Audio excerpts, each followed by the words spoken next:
نسائهن أو أبناء بعولتهن أو أبناء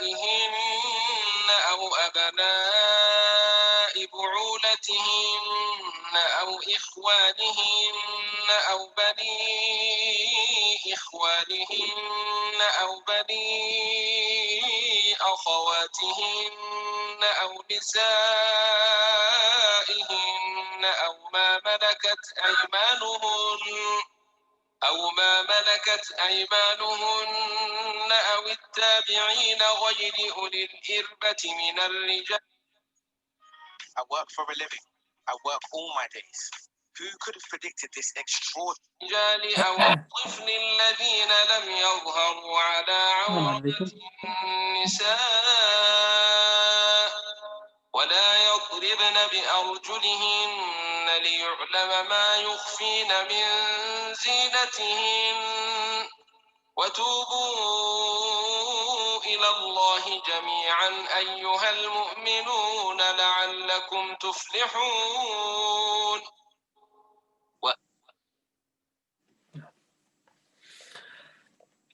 طيب، بسم الله الرحمن الرحيم.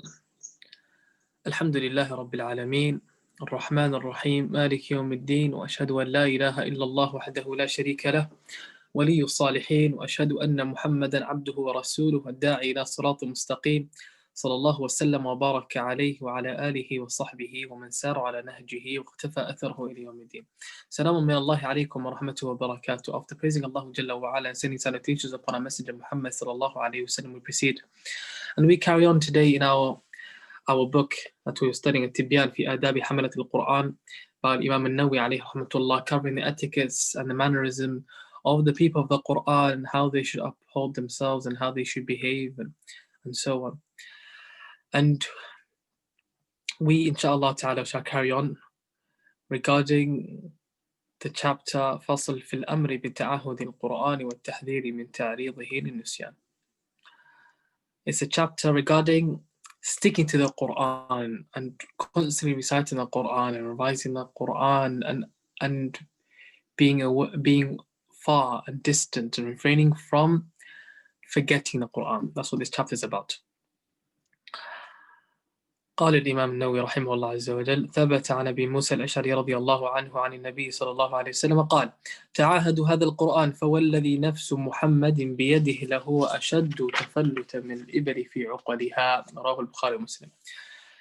It's narrated by Abu Musa al-Ash'ari radiallahu anhu. The Messenger alayhi salatu wasallam said that stick to this Quran, ta'ahadu, stick to it, constantly recite it, constantly revise it, learn it, act upon it, because I swear by the one that the soul of Muhammad sallallahu alaihi wasallam is in his hands, Allah, that it is easier to flee from you, just like when you untie the camel from the rope that you tie it with. When you untie the camel, it runs. Just like that, the Quran is easier than that for you to forget it, for it to leave you.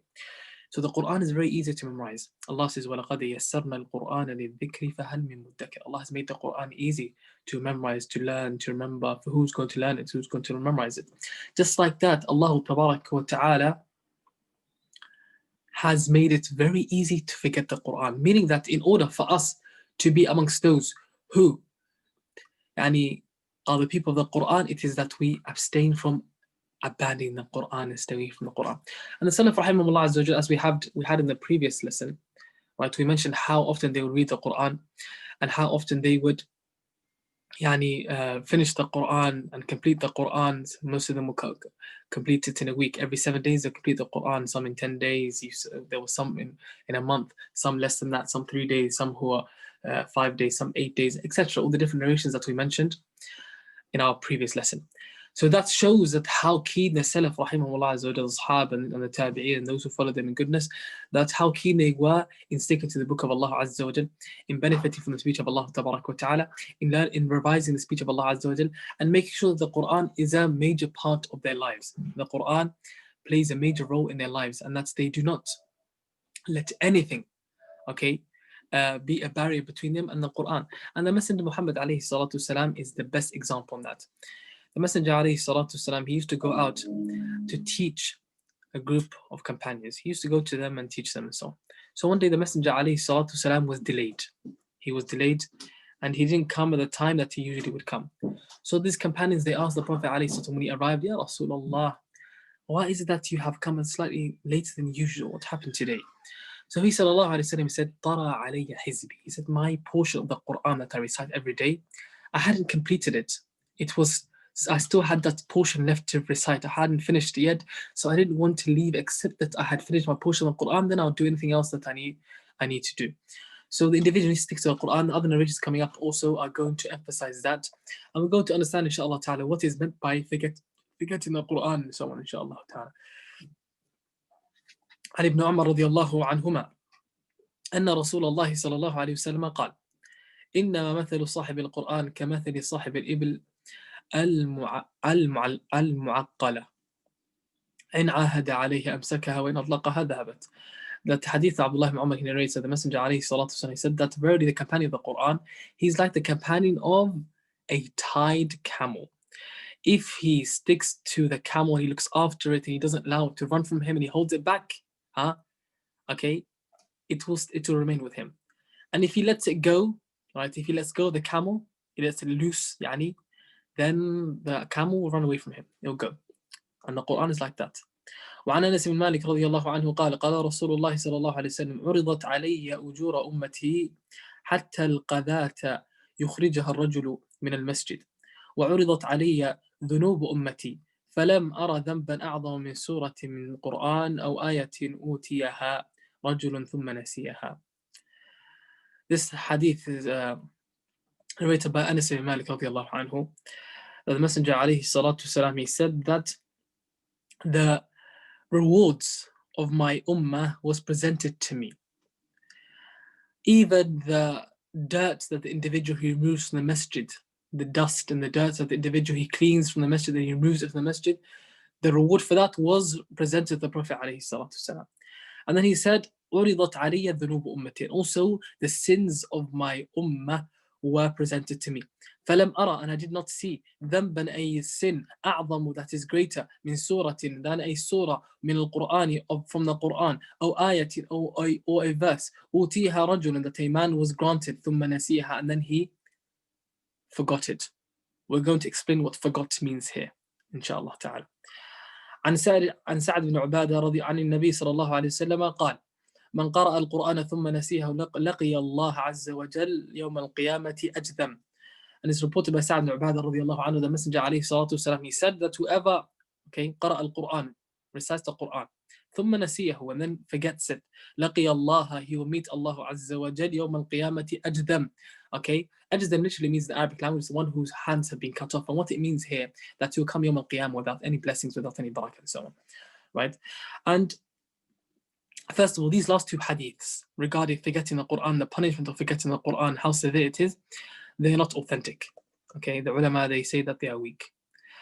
But regarding this matter of forgetting the Quran, and the ulama have spoken about it, the Salaf have spoken about it, how severe it is to forget the Quran, they don't mean actually forgetting the Quran, because naturally the human being, his nature is to forget, right? One can't avoid that. But rather what is meant here is what nasiya also means in the Arabic language, taraka, a tark, to abandon acting upon the Quran, to abandon reciting the Quran and so on. That is what is meant by this. That is a severe matter. Like Allah Azza wa Jalla says, Nasullah fanisiyahum. They forgot Allah, so Allah does not forget, right? It says here, the literal translation means nasiyahum, but it doesn't mean Allah forgot them. It means Allah abandoned them. When they abandoned Allah and the religion of Allah, Allah tabarak wa ta'ala abandoned them. That's what it means. Right? As Allah Azza wa Jalla, He says in another ayah in Surah Taha, that Allah Azza wa Jalla, He says, قَالَ كَذَلِكَ أَتَتْكَ آيَاتُنَا فَنَسِيتَهَا وَكَذَلِكَ الْيَوْمَ تُنْسَى. Just like that, our verses came to you, the Quran, and you turned away from it. فَنَسِيتَهَا, it means you forgot it literally, but it means you turned away from it, you abandoned it. وَكَذَلِكَ الْيَوْمَ تُنْسَى, and Yawm al-Qiyamah, today, you shall be forgotten. It doesn't mean literally Allah will forget you. Allah doesn't forget. It means at-tark, Allah will abandon you. That's what it means. So the matter here that is regarding forgetting the Quran, it is abandoning the Quran. That's a severe matter. The one who's granted the Quran and then abandons it, it is severe, it is dangerous, and it's something that one must be warned from. Someone asked. Naam, you may be excused, inshallah. طيب. That is the chapter on forgetting the Quran, or abandoning the Quran, we should say, and sticking to the Quran and having a portion of the Quran that you recite every day. A day shouldn't go past except that the believer he has a portion of the Quran that he recites. Let it be a lot or let it be little, that doesn't matter. The amount doesn't matter. What matters is that you have a portion of the Quran that you recite. Like you drink and you eat, and you can't live a day, or you can't go a day without eating and drinking. The Quran should be like that, that I can't survive this day without having Quran, right? Because that's the food of my soul. Just like food and drink is the food of my body, the Quran is the food of my soul, and my soul shall die or will suffer or become weak if I don't feed it with the Quran. That's the mentality that we're meant to have. فصل في من نام عن ورده. This is the chapter regarding the one who has slept. Okay, and he slept and he missed his portion of the Quran, his wird, meaning that he used to wake up in the night for night prayer and recite the Quran. Okay, that's what this chapter is regarding. عن عمر بن الخطاب رضي الله عنه قال قال رسول الله صلى الله عليه وسلم من نام عن حزبه من الليل أو عن شيء منه فقرأه ما بين صلاة الفجر وصلاة الظهر كتب له كأنما قرأه من الليل. رواه مسلم. Umar radiallahu anhu narrates that the Messenger alayhi salatu wasalam says, من نام عن حزبه, whoever sleeps and doesn't manage to wake up for the night prayer to recite this portion of the Quran, okay, at night, or عن شيء منه, or a portion of it, he missed some of it. فقرأه ما بين صلاة الفجر وصلاة الظهر, and he prays, or he recites, okay, that's Quran between صلاة الفجر and صلاة الظهر, يعني وقت الضحى time, after Fajr to Dhuhr, after the sun has come out. If he does that, كتب له كأنما قرأه من الليل, it will be recorded for him as if he had done it at night. He will get the reward. Right? He slept by accident, he overslept. If that happened to an individual, he'll get the, if he makes up for what he lost, okay, he will get the reward as if he had done it at night, inshallah ta'ala. وعن سليمان بن يسار قال قال أبو أسيد نمت البارحة عن وردي حتى أصبحت فلما أصبحت استرجعت وكان وردي سورة البقرة فرأيت في المنام كأن بقرة تنطحني. It's reported that Abu Usaid, okay, and Abu Usaid, his name was Malik ibn Rabi'a. He was a Sahabi. Okay, he said, نمت البارحة, I slept last night, and wirdi, for my portion, I didn't wake up for the night prayer, I didn't recite my portion that I normally recite at night until the morning had come, يعني Fajr time. فلما أصبحت, when I woke up in the morning for Fajr, استرجعت, I said, إنا لله وإنا إليه راجعون, as if a calamity had occurred. That's how they treated it. It was such a big deal to them. وكان وردي سورة البقرة. My portion that I had to recite that night was Surah Al-Baqarah, right? So he said, فرأيت في المنام, so I saw in my dream كأن بقرة تنطحني.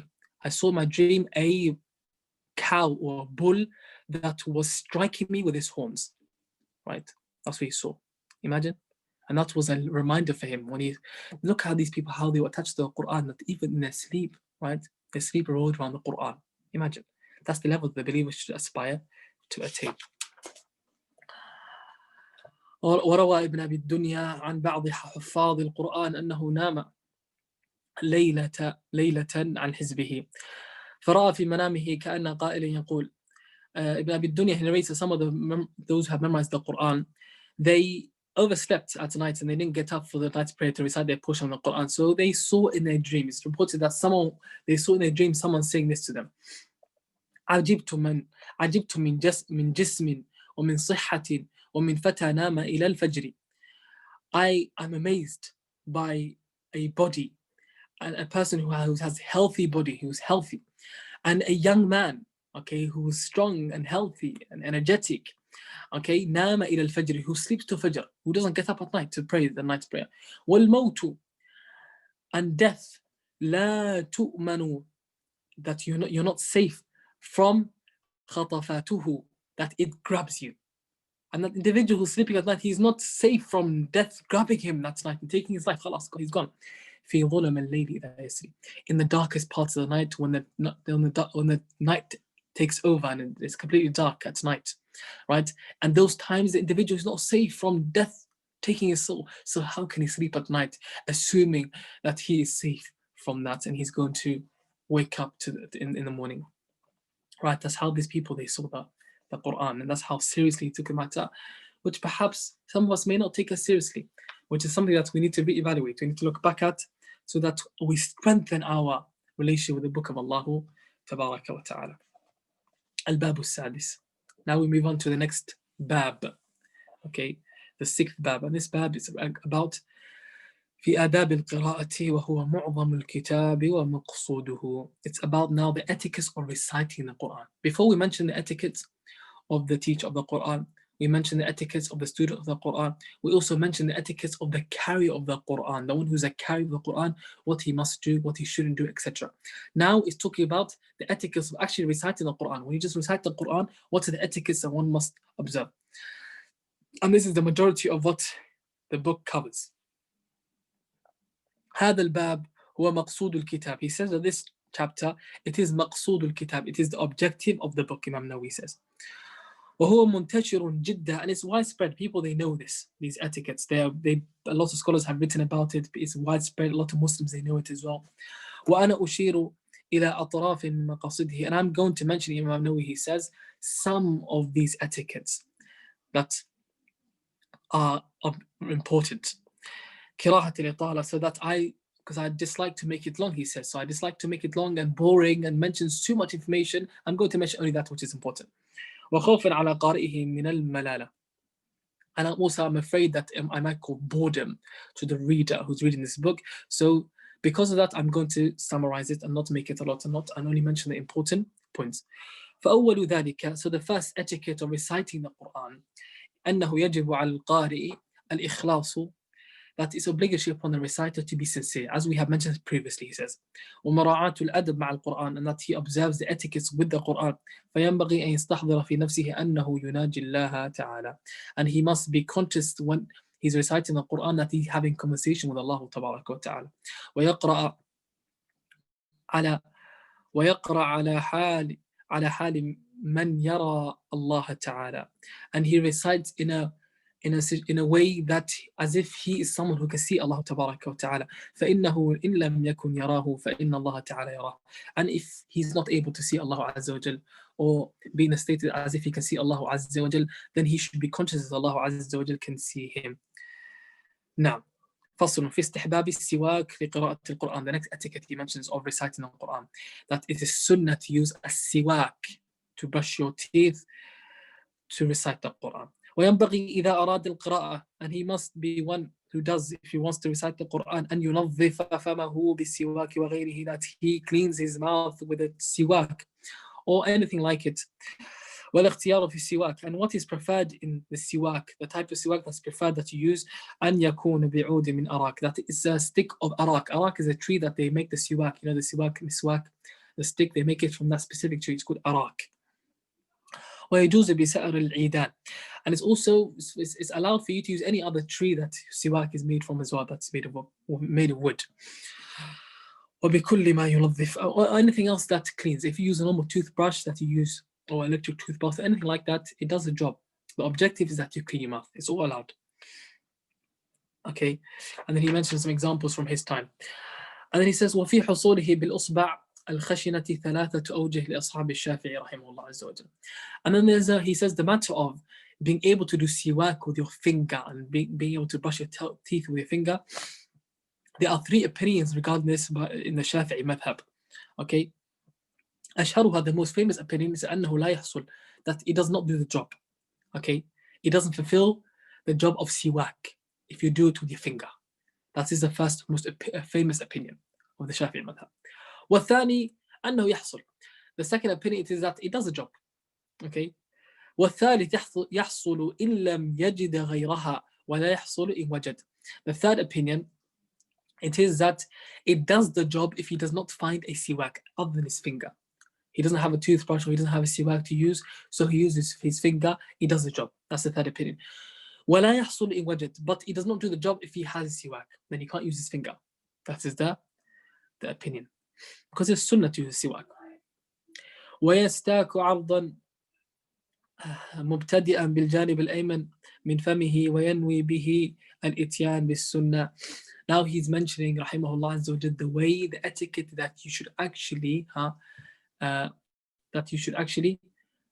use a siwak. And he says that the way that you should use a siwak, it is aradan or ardan. It is side to side.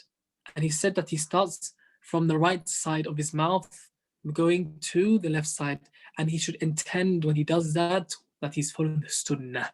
So he gets the reward for it. قال بعض العلماء يقول عندي السواك اللهم بارك لي فيه يا أرحم الراحمين. Some of the ulama, they said that he says as he's doing the siwak, he's brushing his teeth, oh Allah bless it for me, oh the most merciful. And this is something that is not part of the sunnah. There's no specific dua that is said that when you're brushing your teeth. There's no specific dua. Rather, some of the ulama like Imam Nawawi, they used to say this dua, they say, oh Allah bless the siwak for me and bless and make it one that strengthens my gums and whitens my teeth, and so on. They used to make du'as like that, oh, the most merciful. But this is not from the sunnah.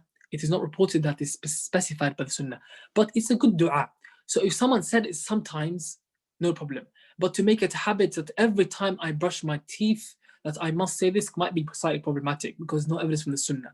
But if an individual, he made a random dua, he said, oh Allah bless it for me and whiten my teeth with it and purify my mouth with it and make it one that strengthens my gums and makes my teeth healthy and so on. It's a dua. It's a good thing to ask Allah tabarak wa ta'ala. But it shouldn't be something that's attached to make brushing your teeth siwak. That every time I use a siwak that I must make that dua, that might become slightly problematic because ibadah, worship, is tawqifiyah. It requires always evidence from the Quran and the Sunnah. So in order for you to attach something to ibad, to worship that does not have evidence, it can be slightly problematic, which should be avoided. But if someone done it randomly on occasions, that should be fine. Wallahu a'lam. قال الماوردي من أصحاب الشافعي. الماوردي, he said, he's from the scholars of the Shafi'i madhab. يستحب أن يستاك في ظاهر الأسنان وباطنها ويمر السواك على أطراف أسنانه وكراسي أطراسه وسقف حلقه إمرار رفيقا. He's explaining the sunnah of how you should brush the teeth. He says that the sunnah it is that when he's using siwak, that he brushes the teeth that are apparent, the teeth that you can see, and also inside the back of the teeth. He brushes that as well, and also the edges of the teeth. He also brushes that, and also the molar teeth and the teeth that are just before that. I forgot their name. I can't remember. And also he should also brush his close to his throat, and the back of his tongue close to his throat, and the tongue as well. Right, all of that he should brush it with in a gentle manner. Right, he's mentioning that. وقالوا ينبغي أن يستاك بعود متوسط. That they said that he should use a stick that is متوسط.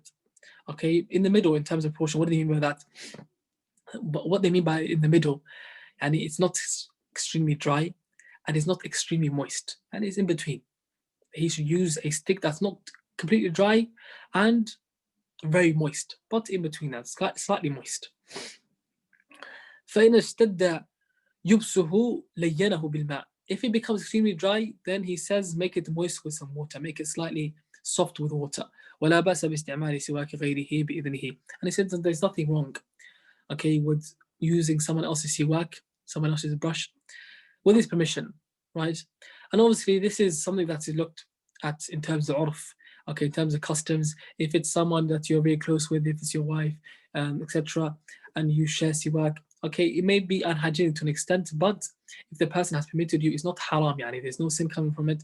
But from another health perspective, it could be another issue, obviously. وإما إذا كان فمه نجسا بدم أو غيره. But if the individual's mouth has najasa in it, like there's blood in his mouth or anything like it, فإنه يكره له قراءة القرآن قبل غسله. It's disliked for him to recite the Quran before he washes his mouth. So now siwak is not insufficient, but washing the mouth, if there's najasa in your mouth, it's disliked. وهل تحرم؟ قال الروياني من أصحاب الشافعي رضي الله عنه أو عن والديه يحتمل وجهين. Okay, he said that, now he asked, but is it haram? Okay, is it haram for the individual to recite the Quran whilst his mouth has najasa in it? And الروياني, and he's from the ulama of the Shafi'iyya, okay, he said that يحتمل وجهين, that it has وجهين. Okay, and there's two opinions, يعني. for this. The first opinion is لا يجوز, that is not haram, is not allowed, that is haram للحرمة. كما لا يجوز مس المصحف وبيده نجاسة. Just like you're not allowed to touch the mushaf, the Quran, whilst your hand has najasa on it. Just like that, if your mouth has najasa in it, you can't recite the Quran. That's the first opinion. والثاني يجوز ويكره. The second opinion, okay, it is allowed. Okay, the second opinion of the Shafi'i, that it's permissible, but it is disliked to do so. Okay, كما يجوز قراءته محدثا. Just like he's allowed to recite the Quran whilst he doesn't have wudu, right? He can recite it from memory. Just like that, okay, he is able to recite the Quran if there's najas in his mouth. Okay, we're not talking about major impurity like janaba. We talk about if the person doesn't have wudu. Okay, he's allowed to recite the Quran from memory. Okay, so just like that, he's allowed to recite it if there's najas in his mouth, but it's just like that's what they say. And obviously, he says, he says صحيح لا يحرم. And Imam Nawawi says what's correct. Okay, it's that it is not haram. It is not haram. What the correct opinion is that not haram, but it's disliked. Okay, and that's the opinion of the Jamhur, the majority of the ulama, that is not haram. If someone has najas in his mouth, for him to recite the Quran, it's allowed, inshallah ta'ala. Now, فصل في حكم قراءة القرآن بغير الطهارة. Now the next chapter is regarding reciting the Quran without tahara, without being in a state of purification. ويستحب أن يقرأ وهو على طهارة. The sunnah is to recite the Quran whilst in a state of طهارة. فإن قرأ محدثا جاز بإجماع المسلمين والأحاديث فيه كثيرة معروفة. But if he recites in a state of hadath, ritual impurity, جاز بإجماع المسلمين, he's allowed to recite the Quran with the consensus of the Muslims. والأحاديث فيه كثيرة معروفة, and the narrations and ahadith regarding this are many and are well known. This is regarding the individual who does not have wudu, not state of janaba. We're not talking about someone who's in a state of major, okay, ritual impurity. Okay, it's like someone, what causes janaba? Okay, discharge, or having some sort of discharge that comes from him, semen that comes from a man, or he has relations with his wife. And for the women, she's on her menses, etc. Okay, this is major ritual impurity. We're not talking about that. What we're talking about is regarding someone who broke their wudu, right? They are allowed to recite the Quran from memory. You're talking about reciting the Quran from their mouth. Touching the Quran is another matter. Okay, as for touching the Quran, okay, the mushaf, touching with your hand without wudu, that's not allowed. You're not allowed to touch the Quran without wudu. Okay, you must be in a state of purification to touch the Quran. But if you don't have wudu, can you recite the Quran from your memory, or can you recite it just by looking at the ayat without touching it? Yes, you can. And that's what he's referring to here. قال إمام الحرمين رحمه الله تعالى. Imam al-Haramain, who's a Shafi'i scholar, he says, وَلَا يُقَالُ ارتكب مكروها. He said, it's not said that the individual who has done this, he has done a makruh. He has done something disliked. بل هو تارك الأفضل. He says, rather what we say is that he has left what is better. Meaning that the one who recites the Quran without wudu, we don't say that he has done something that's makruh. We say that he has abandoned something that was better, which was to recite the Quran in a state of wudu, meaning that's reciting from memory, not touching the mushaf. فَإِن لَمْ يَجِدِ الْمَاءِ.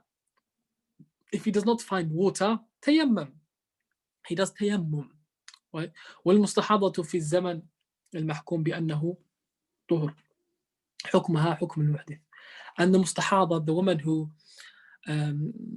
who's continuously bleeding, okay, she, the blood that's not the menses, but she's continuously bleeding, okay, if the blood does not stop in the time that she normally that the blood should stop and it carries on, okay, her ruling would be the ruling of the muhdith, the one who's in a state of ritual impurity, but minor ritual impurity, okay, meaning that her ruling would be like the one who doesn't have wudu, because this is not the blood now that she can control, right? It's out of her control, so she'll be like one who does not have wudu. She's allowed to recite the Quran from memory, right? She's allowed to recite it. وَأَمَّا الْجُنُبُ الْحَائِض. As for the one who's in janaba, major ritual impurity, okay, which is caused by what we said, discharge from a man or woman, or having sexual relations with your wife or husband, okay, and the one who is on her menses, her cycle, okay, these two, فَإِنَّهُ يَحْرُمُ عَلَيْهِمَا قِرَاءَةُ الْقُرْآنِ. It's haram for them to recite the Quran, he says. سواء كان آية أو أقل منها, regardless of if it's an ayah, just one ayah they recite, or less than an ayah, even a part of ayah, regardless.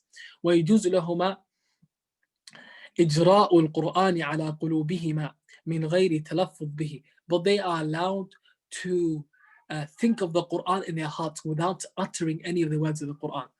ويجوز لهم النظر في المصحف, and they're allowed to look in the Mus'haf without actually reciting with their mouth. They don't utter the words, but they can read in their heads without uttering any of the words. Okay, إمراره على القلب, يعني they read in their heads without actually uttering the words. وأجمع المسلمون على جواز التسبيح والتهليل. But there's a consensus that the one who's in a major ritual impurity, the one who's janaba and hayd, the man and woman who's in a state of major ritual impurity, they can't recite the Quran. But there's a consensus amongst the Muslims that they're allowed to do dhikr, tasbih, say subhanallah, and tahleel, say la ilaha illallah, and tahmid, say alhamdulillah, and takbir, say Allahu Akbar, and as-salatu ala nabi, to say Allahumma salli ala Muhammad. وغير ذلك من أذكار. And other than that in the adhkar, they are to do that. للجنب والحائض, for the one who is in janaba and the one who is in a state of hayd. قال أصحابنا. He says that the Shafi'iyya, they said, Imam Nawawi is saying, because Imam Nawawi was one of the Imams of the Shafi'i madhab. وكذا إذا قال الإنسان خذ الكتاب بقوة. If someone said to someone else خذ الكتاب بقوة, hold the Quran, hold the book or the scripture firmly. This is a part of an ayah from Surah Maryam, right? خذ الكتاب بقوة وقصد به غير القرآن فهو جائز. If he intends by that when he says that, right, other than the Quran, he doesn't intend that to recite the Quran. He just said خذ الكتاب بقوة, and he doesn't intend to recite Quran. When he says this, it's permissible for the one who's in a major impurity. وَكَذَا مَا أَشْبَهُ, and anything like it, okay, if he says words that or phrases that are in the Quran, but he doesn't intend by it to recite in the Quran, is permissible. قالوا يجوز لهما أن يقول عند المصيبة, and it's allowed for them to say when a calamity strikes, إِنَّا لِلَّهِ وَإِنَّا إِلَيْهِ رَاجِعُونَ, because to Allah we belong and to Him we shall return, because this is a part of ayah Surah Al-Baqarah, but they saying this in a form of dhikr, not in a form of reciting the ayah with that intention. إذا لم يقصد القراءة, because they do not intend القراءة to recite the Quran. If that's the case, they are allowed to say it. قال أصحابنا الخراسانيون. He says our companions, i.e. the scholars of the Shafi'i madhab from Khurasan, which is that those lands that are Afghanistan, Uzbekistan, all those sides in Asia, East Asia, okay, that's called Khurasan.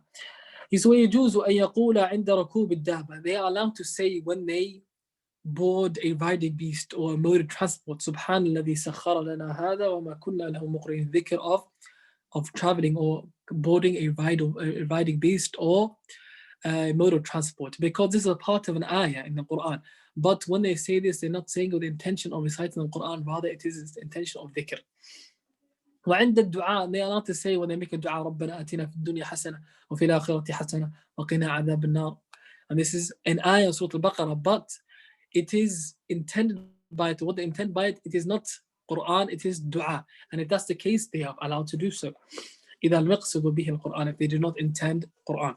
قال إمام الحرمين, Imam al-Haramain, he says, فإن قال الجنوب, if the junub, the one who's in janaba, he says Bismillah أو الحمد لله فإن قصد القراءة عصى. If he says Bismillah alhamdulillah and he intends by it reciting Quran, عصى, he is disobedient and he's sinful. وإن قصد الذكر أو لم يقصد شيئا لم يأثم. But if he intends by it the dhikr or he doesn't intend anything by it, he is not sinful. ويجوز لهما قراءة ما نسخت تلاوته. And they are allowed, the one who is in a major ritual impurity, a state of major ritual impurity, janaba and hayd, they are allowed to recite the verses that were abrogated, the recitation of the verses were abrogated. كالشيخ والشيخة إذا زنيا فرجموهما. Like the ayah that was abrogated, but the ruling is not abrogated. It was abrogated from the Quran. الشيخ والشيخة, which is الشيخ, the old man, والشيخة, and the old woman. إذا زنيا, if they commit zina, فرجموهما, then stone them. They are allowed to recite this if in a state of janaba, because this verse is not part of Quran, actual Quran, so they are allowed to recite it. Okay, we're going to, inshallah ta'ala, this chapter is slightly long, so we're going to stop here because it's almost Maghrib time. So we'll conclude here, inshallah ta'ala. we start from at-tayammum li-qira'at al-Quran, regarding the rulings of tayammum, performing tayammum for reciting the Quran, inshaAllah ta'ala. We ask Allah tabarak wa ta'ala to make us from those who hear the speech and follow the best of it. And we ask Allah tabarak wa ta'ala to forgive our sins. And we ask Allah Azza wa Jalla to have mercy upon us. And we ask Allah tabarak wa ta'ala to make us from those who hear the speech and follow the best of it, to make us righteous servants. And we ask Allah Azza wa Jalla to make us from the people in the Quran. Innahu wali dhalika qadir alayhi wa sallallahu ala nabi Muhammad. If there's any questions, then you may ask, inshallah. To forgive our sins. We ask Allah Azza to have mercy upon us. We ask Allah Tabarak. If you have any questions, you may ask, inshallah. Assalamu alaikum wa rahmatullahi wa barakatuh. Before anyone asks a question, my suggestion is the time is very close now. Maghrib time came forward. So inshallah ta'ala, can we start at 5 inshallah next time? Yes, I was going to say that. Yes, I think we should start at 5 o'clock so that we have more time and we can, finish before Maghrib, inshallah. Yes, that's a good suggestion. So we can announce that this week. We go still 6 minutes for that. If there's any questions, let me check. Can a woman read the Quran without covering her hair? Naam, it's not a condition to recite the Quran to cover the awrah. Okay, to cover meaning the hair and so on. It's not a condition for her to wear hijab when she's reciting the Quran. She can uncover her hair and recite the Quran, and that's absolutely fine. Also, there's a mas'ala regarding that I forgot to mention, that the women when they're on their menses, okay, are they allowed to recite the Quran? This is a matter that the ulama have actually differed upon, reciting the Quran for the woman who's on her menses. Because the man, when he's in janaba, this is something that he can control. He can have a shower straight away and he can get out of that state to his temperance according to him. But the woman, she will be on her menses for a number of days. So is she allowed to recite the Quran? There are those who say that no, she recites it in her heart and she doesn't utter the words as we mentioned now. And there are those who say she may recite it without touching the Quran. But she recites it from memory, or she recites it by looking to the Mus'haf, and they say that that's permissible. Wallahu a'lam. Now, can I recite from a translation Quran? Yes, the translation of the Quran in English is not considered the Quran. So one may read that, and that's not what we're talking about here. What the ruling that we're talking about here is regarding the one who recites the Quran in Arabic. That's what we're referring to. If you read the translation of the Quran, that is not considered the Quran. So you're allowed to read that without wudu. You can touch it without wudu. You're allowed to. You're also allowed to recite it in a state of ritual impurity. Now, touching the Mus'haf without wudu, is it haram or disliked? It is not allowed. It's not allowed to touch the Mus'haf without wudu. Can we touch the Quran while on the menses? No, you shouldn't touch the Quran whilst you're on your menses. You shouldn't touch the Quran. If the woman is on her menses, she shouldn't touch the Quran. No. Because Allah Azza wa Jalla, He says, لا يمسه إلا المطهرون. Only those who are pure should touch the Quran. Right? And the purity is two types. It's tahara ma'nawiyya and hissiyya. Right? It's tahara was ma'niyya, spiritual purity, which is belief, iman. Right? So a disbeliever cannot touch the Quran. And the hissiyya is tangible, which is that you purify the body and you purify yourself from ritual impurity and also any najasa as well. Okay, if you do dua, that's verses from the Quran, can you do them on your menses slightly?